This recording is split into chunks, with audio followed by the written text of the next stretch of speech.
नमस्कार बच्चों, आप लोगों को स्वागत है हिंदुस्तानी पाठशाला में। बच्चों, आपको पिछले क्लास में थोड़ा सा टेक्निकल इशू होने के कारण आपको 56 तक कराया गया था क्वेश्चन, है ना। और आगे आज की क्लास में 57 से ही आपको क्लास चालू करेंगे और आपको जहां तक यानी जो चैप्टर रहेगा इस चैप्टर को आप समाप्त कर लेना, है ना। तो चलिए आगे क्वेश्चन की ओर चलते हैं। आपको क्लास थर्ड क्लास है ना, बायोलॉजी का है, यानी जो फिजिक्स में था आपका टोटल फिजिक्स क्या हो गया, समाप्त हो गया। आगे चलते हैं, आपको बायोलॉजी में थर्ड क्लास में ध्यान से देखिए क्या कर रहा है क्वेश्चन में। यानी आपको 56 तक करा दिया गया था, है ना। तो 56 में क्या आपको एक बार और थोड़ा सा रिपीट कर लेना है और 56 का इसका आंसर क्या होगा आप कमेंट में जरूर बताइएगा। 56 का आंसर क्या होगा कमेंट में आप जरूर बताइएगा, है ना। ध्यान से देखिएगा 56 में क्या कर रहा है क्वेश्चन बाबू, आप ध्यान से देखिएगा कि जो स्वाद कलियां पाई जाती है, क्या बोल रहा है, स्वाद कलियां पाई जाती है। स्वाद कलियां जो पाई जाती है बाबू, वो क्या चीज पर पाई जाती है। यानी हम जो स्वाद यानी कोई भी चीज को खाते हैं, यानी कोई भी चीज को खाते हैं या खट्टा मीठा तीता या कुछ भी रहता है, तो हमें कहाँ से अनुभव होती है। क्या आपको त्वचा से अनुभव होती है कि कौन सा स्वाद है, यानी खट्टा या मीठा नहीं होती है। तो इसी प्रकार से आपको देखिएगा स्वाद जो हम चखते हैं यानी खाते हैं कुछ भी, वो हमें क्या चीज से मालूम होती है, जीभ से मालूम होती है ना। यानी जहां आपका ऑप्शन में जीभ है, जीभ के ऊपरी सतह पर कोई भी चीज रखते तो हमें मालूम हो जाती है ना। जब जीभ की निचली सतह पर रखेंगे तो हमें मालूम नहीं हो सकता है। जब हम जो जीभ की जो ऊपरी सतह पर रखेंगे कोई भी चीज, यानी तीता है या मीठा है कोई भी चीज, उसका मालूम हो जाता है। यानी इसका राइट आंसर ऑप्शन नंबर कल बताए होंगे, ऑप्शन नंबर क्या हो जाएगा बी, यानी कल आपका राइट आंसर बताया हुआ था, है ना। चलिए आगे बात करते हैं क्वेश्चन नंबर 57 में क्या कर रहा है ध्यान से देखिएगा। 57 में बोल रहा है कि अमाशय के अग्रभाग को क्या कहते हैं। जो अमाशय है बाबू उसको अग्रभाग यानी उसका अगला भाग को, अग्र मतलब अगला भाग, क्या होता है बाबू, अग्र मतलब अगला भाग, है ना। अगला भाग को क्या कहते हैं, अगला भाग को क्या कहते हैं, पाइलोरिक कहते हैं या फुंडिक कहते हैं या कार्डिएक कहते हैं या एपिग्लैटिस कहते हैं। इसका राइट आंसर क्या होगा कमेंट में जरूर बताइए, इसका राइट आंसर मालूम है तो। यानी इसका राइट आंसर हो जाएगा बाबू कार्डिएक कहते हैं। जब हम आगे यानी अगला भाग जैसे ही पूछेगा, यानी कार्ड क्या होता है, यानी मान के लिए कोई भी शादी है ना, शादी में सबसे पहले क्या पहुंचा जाता है, कार्ड, है ना। तो कार्ड क्या करते हैं, कार्ड को हम सबसे पहले आगे पहुंचाते हैं ताकि कोई भी शादी में सबसे पहले आ सके। ये ध्यान रखना है कि अग्रभाग को अगला कहते हैं और अगला से ही आंसर में क्या निकलता है, कार्डिएक। यानी राइट आंसर ऑप्शन नंबर क्या हो जाएगा, सी, याद हो जाएगा। आपका राइट आंसर क्या हो जाएगा, ऑप्शन नंबर सी इसका करेक्ट आंसर है। आगे बात करते हैं बाबू क्वेश्चन नंबर 58 में क्या कर रहा है, ध्यान से देखिएगा। मुख गुहा, है ना, मुख गुहा का पिछला भाग को क्या कहते हैं। यानी जो बोल रहा है मुख गुहा का, यानी मुख मतलब जो मुंह होता है, ठीक है। ध्यान से रखिएगा कि मुख गुहा का पिछला भाग को क्या कहते हैं, ग्रसनी कहते हैं या ग्रासनली कहते हैं या ग्रहणी कहते हैं या अग्नाशय कहते हैं। Option number A, B, C या तो डी। इसका राइट आंसर क्या होगा कमेंट में जरूर बताइए कि मुख गुहा का जो पिछला भाग उसको क्या कहते हैं बाबू, ग्रसनी कहते हैं। क्या कहते हैं, ग्रसनी कहते हैं। राइट आंसर ऑप्शन नंबर ए हो जाएगा। Right answer option number A इसका करेक्ट आंसर है। आगे बात करते हैं बाबू क्वेश्चन नंबर 59। क्वेश्चन नंबर 59 में बोल रहा है कि निम्नलिखित में, ध्यान से देखिएगा कि निम्नलिखित में यानी जितने सारे ऑप्शन हैं उसमें से आपको छांटना है कि निम्नलिखित में कौन सा जीव के मुख गुहा लक्षण है। यानी बोल रहा है कि स्थानांतरण एक मुख गुहा का लक्षण है बाबू, या श्वसन एक मुख गुहा का लक्षण है, या प्रकाश संश्लेषण मुख गुहा का लक्षण है, या इनमें से सभी। यानी इसका right answer option number A, B, C या तो डी इसका करेक्ट आंसर क्या होगा कमेंट में जरूर बताइए कि जो सजीव के मुख गुहा का लक्षण बाबू वो क्या होता है, श्वसन होती है। क्या होती है, श्वसन होती है। इसका right answer option number B हो जाएगा। ऑप्शन नंबर क्या होगा, बी हो जाएगा। आगे बात करते हैं क्वेश्चन नंबर 60। क्वेश्चन नंबर 60 में क्या कर रहा है ध्यान से देखिएगा, क्वेश्चन पर ध्यान दीजिएगा, आपको ऑप्शन वहां से मालूम चल जाएगा। इसका राइट आंसर क्या होगा कि छोटी आंत, है ना, छोटी आंत एवं बड़ी आंत। आपको मालूम होगा कि छोटी आंत और बड़ी आंत कहां होती है, कि जोड़ पर पाई जाने वाली एक छोटी नलीनुमा रचना को क्या कहते हैं। नलीनुमा रचना को क्या कहते हैं, इसका ऑप्शन में बोल रहा है बाबू सिकम कहते हैं या रेक्टम कहते हैं, कोलन कहते हैं या एपिडिक्स कहते हैं। ऑप्शन नंबर ए में बोल रहा है सिकम, ऑप्शन नंबर बी में बोल रहा है rectum, option C colon, option D appendix, है ना। तो इसका राइट आंसर क्या होगा कमेंट में जरूर बताइए। छोटी आंत एवं बड़ी आंत के जोड़ पर जो पाई जाने वाली एक छोटी नली नुमा, है ना, नली जो होता है बाबू वो नुमा रचना को क्या कहते हैं, तो सीकम कहते हैं। क्या कहते हैं, सीकम कहते हैं। ऑप्शन नंबर ए हो जाएगा इसका राइट आंसर। यानी जब देखते होंगे कि जो कोई भी चीज पैसा को खाते हैं ना, ध्यान रखा देखना, जो सिक्का होता है बाबू, जो सिक्का जो हम सब निगलते हैं, छोटी आंत और बड़ी आंत तो है ना, जो पाई जाने वाली एक छोटी नली नुमा यानी छोटा सा नली नुमा में चला जाता है। ध्यान रखिएगा उसको क्या चीज से चला जाता है, यानी सिक्का में याद रखने के लिए आपको बता रहे हैं, ये सिक्का से आपको आंसर याद रहना है ना, सिक्का से। क्या चीज से, सिक्का से। सिक्का से आपको इसका राइट आंसर क्या हो जाएगा, सिक्किम, यानी आपको सिक्कम हो जाएगा इसका option number A. Option number A इसका करेक्ट आंसर है ना। आगे बात करते हैं क्वेश्चन नंबर 61। 61 में क्या कर रहा है, ध्यान से देखिएगा। 61 में बोल रहा है बाबू, ध्यान से देखिएगा। छोटी आंत में भोजन के पाचन में निम्नलिखित में किस रस की भूमिका होती है। यानी जब छोटी आंत में जो भोजन का जो पाचन होता है, यानी भोजन का पाचन कहाँ होता है बाबू, तो छोटी आंत में होती है। यहाँ से ध्यान से सुनिएगा, एक क्वेश्चन और आ रहा है कि भोजन की जो पाचन होती है वो कहाँ होती है, तो छोटी आंत में होती है। छोटी आंत में भोजन के पाचन निम्नलिखित में किस रस की भूमिका होती है, पित्त रस की होती है, अग्नाशयी की रस की होती है, या आंत्र रस की होती है, इनमें से सभी होती है। यानी जो होती है बाबू आपको पित्त रस में भी होती है ना, पित्त रस में भी होती है, अग्नाशयी में भी होती है और आंत्र रस में भी होता है। यानी इसका राइट आंसर बाबू ऑप्शन नंबर डी हो जाएगा। ऑप्शन नंबर डी इसका करेक्ट आंसर है। आपका तीनों में होता है, भूमिका होती है। किसकी भूमिका होती है, पित्त रस की भी भूमिका होती है, अग्नाशयी की भी भूमिका होती है और आंत्र की भी भूमिका होती है। यानी इसका right answer option number D इसका करेक्ट आंसर है। ध्यान रखिएगा कि छोटी आंत में जो भोजन के पाचन के निम्नलिखित किस रस का भूमिका होती है, तो पित्त रस की होती है, अग्नाशयी भूमिका भी होती है और आंत्र की भी भूमिका होती है ना। ऑप्शन नंबर इसका डी करेक्ट आंसर है। आगे बात करते हैं क्वेश्चन नंबर 62। 62 में क्या कर रहा है, ध्यान से देखिएगा। क्वेश्चन नंबर 62 में बोल रहा है बाबू कि अमाशय में अधपचे, ध्यान रखिएगा, अधपचे किसको कहते हैं आपको मालूम है तो कमेंट में जरूर बताइएगा। अमाशय में अधपचे भोजन के लेई की तरह से स्वरूप को क्या कहते हैं। यानी जो अमाशय में जो अधपचे यानी जो भोजन हम खाते हैं बाबू, ध्यान से सुनिएगा, जो इसका भोजन खाते हैं, अधपचे का मतलब होता है बाबू, ध्यान से देखिएगा, अधपचे का मतलब होता है आधा यानी नहीं पचना, ठीक है, यानी कुछ कुछ आपको पचेगा, है ना। ध्यान रखना, आधा पचना, अधपचे का मतलब होता है कोई भी चीज खाएं, ठीक है, वोमिटिंग का मतलब होता है, ठीक है, आधा पचना उसी को कहते हैं अधपचे। तो अमाशय में अधपचे भोजन के लेई की तरह से स्वरूप को क्या कहते हैं, काइम कहते हैं, चाइल्ड कहते हैं, या काइलोमाइक्रोन कहते हैं, काइलोमाइक्रोन कहते हैं, या इनमें से कोई नहीं। इन्हें इसका राइट आंसर क्या हो जाएगा, option number A, B, C, D, या तो option number A, B, C या तो डी।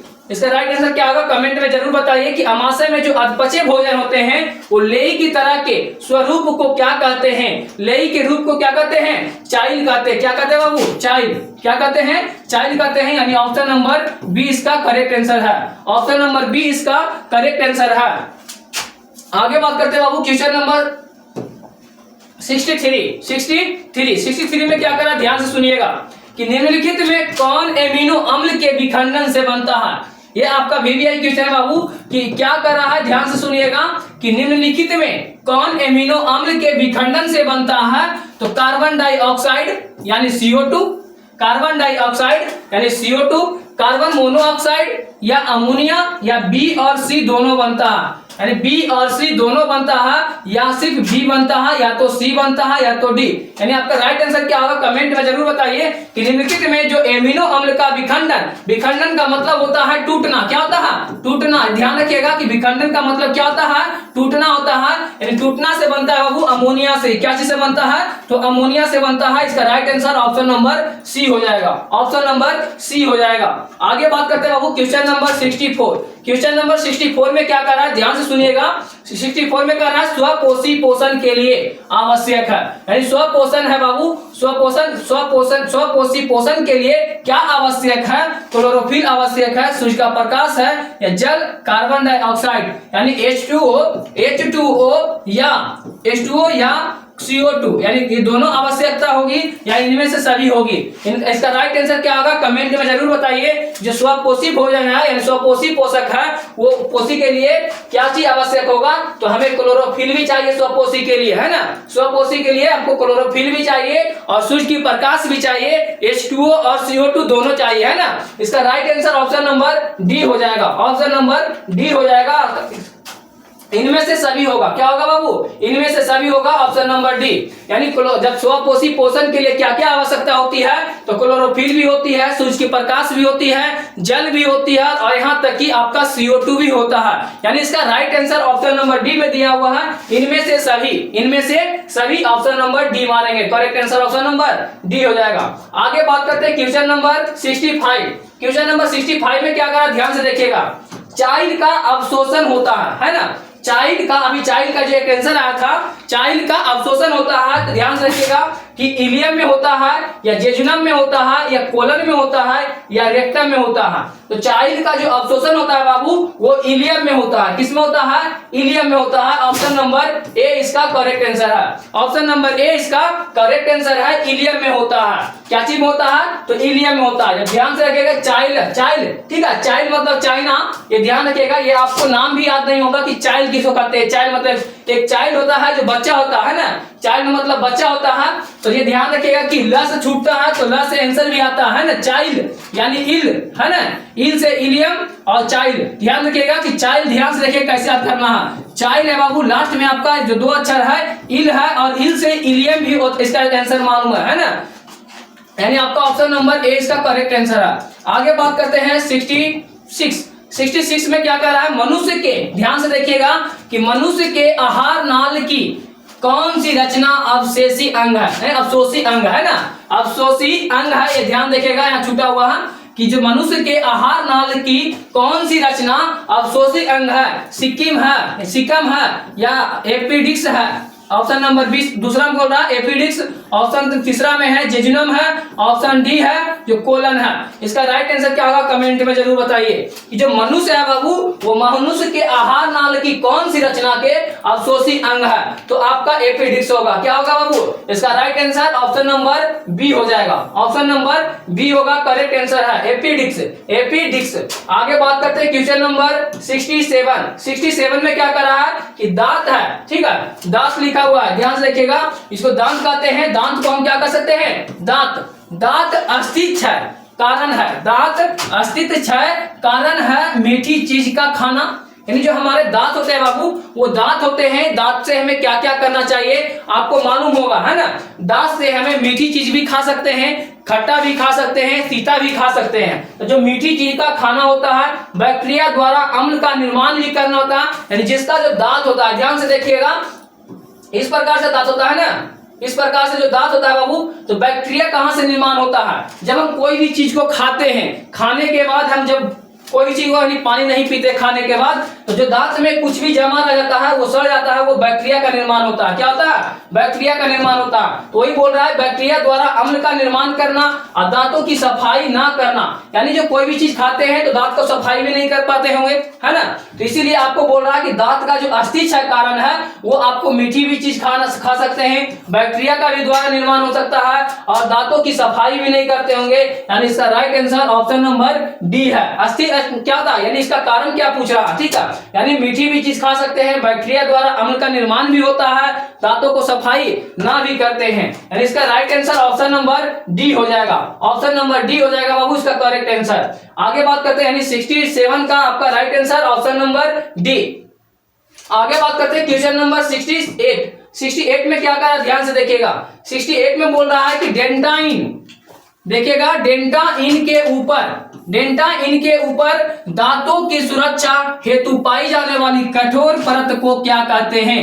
दांतों के ऊपर जो दांतों की सुरक्षा होती है वो पाई जाने वाली कठोर परत को क्या कहते हैं, इनामेल कहते हैं, कैनाइल कहते हैं या दंत पलक कहते हैं या मोलर कहते हैं। इसका right answer option number A, B, C या तो डी। आपको जो डेंटाइन है बाबू, डेंटाइन के ऊपर जो दांतों की जो सुरक्षा हेतु पाई जाने वाली कठोर परत को क्या कहते हैं, तो इनामेल कहते हैं। क्या कहते हैं, इनामेल कहते हैं। ऑप्शन नंबर ए इसका करेक्ट आंसर है। ऑप्शन नंबर ए इसका करेक्ट आंसर है। आगे बात करते हैं बाबू 69 में क्या कर रहा है, ध्यान से देखिएगा। 69 में बोल रहा है कि पैरामीशियम में भोजन का अंतर्ग्रहण, ठीक है, अंतर्ग्रहण होता है। जो पैरामीशियम है बाबू, पैरामीशियम में जो भोजन का अंतर्ग्रहण होता है वो सिलिया द्वारा होता है, या कोशिका के मुख द्वारा होता है, या भोजन रसधारी द्वारा होता है, या कुटपाद के द्वारा होता है। Option number A, B, C या तो डी इसका राइट आंसर क्या होगा?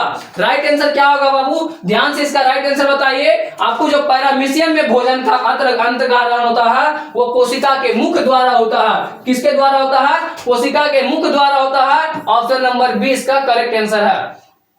आपको जो जो आंसर मालूम है कमेंट में जरूर बताइए, हमसे पहले बताने का कोशिश कीजिए, क्योंकि बाबू आपको सिर्फ ए और बी सी लिखना है ना कि आपको सिलिया द्वारा लिखना है, कोशिका के मुख द्वारा लिखना है। जो जो आपको आंसर मालूम है ए बी सी आप लिख सकते हैं, है ना। उसके बाद आपको कल हम लाइव आने वाले बाबू इसी चैनल पे, ठीक है। और आपको जो मिक्सिंग क्वेश्चन के बारे में हम बता रहे थे, है ना, यानी जितना जो आपका ऑल सब्जेक्ट है, ऑल सब्जेक्ट के जो अलग अलग टीचर आपको मिक्सिंग क्वेश्चन आपको 17 जो फरवरी का एग्जाम है ना, 17 फरवरी का जो एग्जाम है उसके बारे में हम आपको बताएंगे। तो कोशिश कीजिए कि इस वीडियो को ज्यादा से ज्यादा शेयर कीजिए, ताकि उनके बारे में यानी जो उस लाइव के बारे में आपको पता चले और दोस्तों को मालूम चले कि मिक्सिंग क्वेश्चन कराई जाती है। वो भी आपको मैराथन क्लास रहेगा। आपको उसमें लगभग में एक यानी जो प्रत्येक दिन जो क्लास चलेगी उसमें आपको कम से कम 70 क्वेश्चन, 80 क्वेश्चन यानी इस प्रकार से क्वेश्चन रहेगा, ठीक है। तो आपका हर एक चैप्टर, आपको हर एक सब्जेक्ट के बारे में कराया जाएगा। तो कोशिश कीजिए कि इस वीडियो को ज्यादा से ज्यादा शेयर कीजिए। आपका इसका जो पैरामीशियम के बारे में बता रहे थे बाबू, वो कोशिका मुख द्वारा के बारे में बताया था ना, इसका राइट आंसर मुख द्वारा था। आगे बात करते हैं क्वेश्चन नंबर 70। क्वेश्चन नंबर 70 में क्या करा, ध्यान से देखिएगा। क्वेश्चन नंबर 70 में बोल रहा है, क्वेश्चन नंबर 70 बाबू 70 में क्या करा, ध्यान से देखिएगा। 70 में आपका प्रकाश के बारे में है ना, प्रकाश के बारे में है। तो ध्यान से देखिए इसका राइट आंसर क्या होगा। प्रकाश संश्लेषी इकाई है, प्रकाश संश्लेषी इकाई है क्लोरोप्लास्ट के कारण, या प्लास्टिक के कारण, या क्लोरोफिल के कारण, या इनमें से कोई नहीं। यानी जो प्रकाश संश्लेषी है, आपको बताए होंगे कि प्रकाश संश्लेषी की इकाई जो होती है, यानी सबसे पहले प्रकाश संश्लेषी में क्या चीज काम होता है बाबू? तो जो प्रकाश संश्लेषण होता है वो पत्ते को हरे किया जाता है। नहीं, पत्ता हरा क्यों होता है? तो क्लोरोफिल के कारण होता है। किसके कारण होता है? क्लोरोफिल के कारण होता है। यानी इसका right answer option number C हो जाएगा। ऑप्शन नंबर इसका सी हो जाएगा। इसका right answer option number C, 70 का सी होगा, है ना। आगे बात करते हैं क्वेश्चन नंबर 71। 71 में क्या कर रहा है, ध्यान से देखिएगा। 71 में बोल रहा है बाबू कि प्रकाश संश्लेषण प्रक्रिया का, ठीक है, प्रकाश संश्लेषण प्रक्रिया का मुख्य उपवाद है ना, यानी उपयोगिता के बारे में बोल रहा है कि उपयोग है, यानी ग्लूकोज की होती है, ऑक्सीजन की होती है, जल की होती है, या कार्बन डाइऑक्साइड। प्रकाश संश्लेषण जो प्रक्रिया है बाबू वो मुख्य उपयोग क्या है? तो ऑक्सीजन क्या है, क्या चीज का है? ऑक्सीजन का है। यानी ऑक्सीजन यानी जो पत्ते होते हैं, यानी प्रकाश संश्लेषण होते हैं बाबू, वो ऑक्सीजन के कारण आपको मुख यानी मुंह के द्वारा आपको ऑक्सीजन लिया जाता है। ध्यान से देखिएगा, जो प्रकाश संश्लेषण की जो प्रक्रिया है मुख के बारे में, यानी मुंह से क्या सकते हैं? तो ऑक्सीजन लेते हैं। क्या करते हैं? ऑक्सीजन लेते हैं। इसका right answer option number B हो जाएगा। याद रखना है कि प्रकाश संश्लेषण प्रक्रिया का मुख्य उत्पाद है ना, उत्पाद है जो किसके कारण होता है बाबू? ऑक्सीजन के कारण होता है। इसका right answer option number B हो जाएगा। आगे बात करते हैं, ऑप्शन नंबर बी इसका करेक्ट आंसर था। आगे बात करते हैं 72 में क्या कर रहा है, ध्यान से देखिएगा। 72 में बोल रहा है कि पैरामीशियम में पाई जाने वाली पोषण विधि को क्या कहते हैं? पैरामीशियम में पाई जाने वाली पोषण को यानी विधि को क्या कहते हैं? स्वपोषण कहते हैं, मृत पोषी कहते हैं यानी मृत जीवी कहते हैं, या परजीवी कहते हैं, या प्राणिसम कहते हैं। इसका राइट आंसर क्या होगा, कमेंट में जरूर बताइए। इसका राइट आंसर हो जाएगा बाबू प्राणिसम, है ना। क्या होगा? प्राणिसम कहते हैं। इसका right answer option number D हो जाएगा। ऑप्शन नंबर डी हो जाएगा। ऑप्शन नंबर डी इसका करेक्ट आंसर है। जो पैरामीशियम में है, ये ध्यान रखिएगा कि इसको किस प्रकार से याद करना है कि प में र है ना, पाए। ध्यान रखना कि पैरामीशियम में पाई जाने वाले पोषण विधि को क्या कहते हैं? तो प में र इसमें भी है, और आपको प में र किसी में नहीं है, यानी पाई के बारे में। उसके बाद लास्ट में आपका क्या रहा, यानी पैरामीशियम तो प्राणिसम है ना, यानी संयम यहाँ भी आ रहा है, ऑप्शन यहाँ भी आ रहा है, यानी इसका right answer option number D इसका करेक्ट आंसर है। आगे बात करते हैं बाबू क्वेश्चन नंबर 73 में क्या कर रहा है, ध्यान से देखिएगा कि निम्नलिखित में, यानी आपको इससे ऑप्शन से छांटना है कि निम्नलिखित में किसे प्रकाश संश्लेषी अंगक कहते हैं? यानी निम्नलिखित में जड़ को कहते हैं, पत्ती को कहते हैं और स्टोमाटा को कहते हैं या हरित लवक को कहते हैं। यानी निम्नलिखित में किसे प्रकाश संश्लेषी अंगक कहते हैं बाबू? तो हरित लवक को कहते हैं। आपको पिछले क्लास में और पिछले क्वेश्चन में बताया गया था कि हरित लवक किसे कहते हैं और हरित लवक के बारे में बताए थे भी कि इसका राइट आंसर जो निम्नलिखित प्रकाश संश्लेषी का जो अंगक होते हैं वो हरित लवक होते हैं। यानी ऑप्शन नंबर डी इसका करेक्ट आंसर है। और आपका जो जितने सारे फिजिक्स का ऑब्जेक्टिव थे वो समाप्त कर दिए गए हैं और हिंदी का जो बुक था बाबू, आपको हिंदी का बुक का भी चैप्टर समाप्त हो गया है और आपका संस्कृत का यानी 5 या 4 चैप्टर आपको चालू हुआ है। ठीक है, चालू होने वाला है और इसकी क्लास के बाद जस्ट आपको क्लास होगी संस्कृत को, तो संस्कृत को भी क्लास आप पूरा देखिए, क्योंकि जिन जिन बच्चों को संस्कृत में डर लगता है और हिंदी में डर लगता है तो कोशिश कीजिए कि आपको मात्र 30 से 40 मिनट का आपका क्लास रहता है, यानी प्रत्येक दिन आपको एक चैप्टर कराई जाती है। तो उसको जितने सारे क्वेश्चन है आप क्लास में याद कर सकते हैं। और आपको ध्यान देना है, जितने सारे आपको दोस्त हैं और ग्रुप आपके मोबाइल में है तो उस पर क्या करना है, इस वीडियो को ज्यादा से ज्यादा शेयर कीजिए लिंक को और अपने स्टेटस में लगाइए, क्योंकि आपको चैप्टर बाय चैप्टर कोई अभी टीचर ऑब्जेक्टिव नहीं करा रहे हैं और आपको इसके साथ साथ आपको मिक्सिंग क्वेश्चन भी कराया जाएगा, वो भी आपको लाइव में। ठीक है, यानी आपको लाइव में कराया जाएगा। आप कमेंट जरूर करिएगा इसका राइट आंसर क्या होगा, क्योंकि जितने सारे आपको ऑब्जेक्टिव हैं, जितने सारे आपके ऑब्जेक्टिव हैं आपको चैप्टर बाय चैप्टर आपको बताया जा रहा है, उसके बाद आपको मिक्सिंग क्वेश्चन कराया जाएगा, है ना। इसका right answer option number D बताए थे कि प्रकाश संश्लेषी का अंग किसे कहते हैं बाबू? तो हरित लवक के कहते हैं। आगे बात करते हैं क्वेश्चन नंबर 74 में क्या कर रहा है, ध्यान से सुनिएगा। 74 में बोल रहा है कि बाबू कि निम्नलिखित में जठर ग्रंथि की कौन सी कोशिका हाइड्रोक्लोरिक अम्ल को स्राव करती है? यानी आपको भीतीय कोशिका करती है या जाइमोजीन कोशिका करती है या म्यूकस कोशिका करती है या इनमें से कोई नहीं। और क्वेश्चन बोल रहा है कि निम्नलिखित में जठर ग्रंथि की कौन सी कोशिका हाइड्रोक्लोरिक अम्ल का स्राव करती है? तो भीतिका कोशिका करती है या जाइमोजीन करती है या म्यूकस करती है या इनमें से कोई नहीं। ऑप्शन नंबर ए, बी, सी, इसका राइट आंसर डी। यानी क्या होगा, ए, बी, सी या तो डी। जो जठर ग्रंथि को कौन सी कोशिका हाइड्रोक्लोरिक अम्ल को स्राव करती है बाबू? तो भीतीय कोशिका करती है। क्या करती है? भीतीय कोशिका, यानी जो अंदर वाली कोशिका होती है वो आपको स्रावित कर देती है। इसका राइट आंसर हो जाएगा बाबू option number A. Option number A इसका करेक्ट आंसर है। आगे बात करते हैं क्वेश्चन नंबर 75। क्वेश्चन नंबर 75 में बोल रहा है बाबू, ध्यान से देखिएगा कि मनुष्य के मुख गुहा में कितने जोड़े लार ग्रंथियां पाई जाती हैं? आप कमेंट में जरूर बताइए, जो मनुष्य के जो मुख गुहा होते हैं वो कितने जोड़े लार ग्रंथि पाई जाती है? तो 3 जोड़ा पाई जाती है। कितना बाबू? 3 जोड़ा। यानी जोड़ा पूछेगा, ध्यान देना है कि जो जोड़ा पूछेगा तो 3 आपका आंसर आएगा। कितना आएगा? 3 आएगा। यदि आपको जोड़ा नहीं पूछी, संख्या पूछी कि कितनी संख्या लार ग्रंथि पाई जाती है तो आपको 6 होगा। क्या होगा? 6 होगा। इसका right answer option number C इसका करेक्ट आंसर है। ऑप्शन नंबर सी इसका करेक्ट आंसर है। आगे बात करते हैं क्वेश्चन नंबर 76 में बोल रहा है कि इनमें से, ध्यान से देना, कि इनमें कौन सी रचना द्वारा अमीबा में भोजन का अंतर्ग्रहण होता है?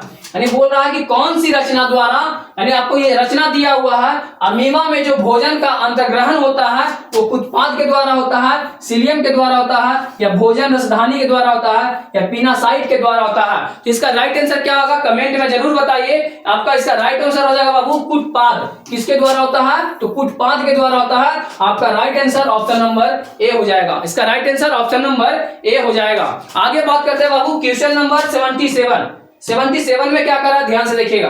77 में बोल रहा है कि पेप्टोन, है ना, क्या बोल रहा है कि पेप्टोन पेंटाटाइट, है ना, पेंटाइट्स को निम्नलिखित में किस रूप में तोड़ता है? यानी जो पेप्टोन होता है बाबू वो पेप्टाइड्स को किस रूप में तोड़ता है? तो एमिनो अम्ल में तोड़ती है या वसा अम्ल में या पोलोपेप्टाइड में या न्यूक्लियोटाइड से, है ना। आपका पहला ऑप्शन बोल रहा है कि एमिनो अम्ल, ऑप्शन बी वसा अम्ल, ऑप्शन सी कि पॉलीपेप्टाइड्स या ऑप्शन डी न्यूक्लियोटाइड्स, है ना। इसका राइट आंसर हो जाएगा जो पेप्टोन होता है बाबू वो एमिनो अम्ल में तोड़ी जाती है। किस में तोड़ी जाती है? एमिनो अम्ल में। ऑप्शन नंबर ए इसका करेक्ट आंसर है।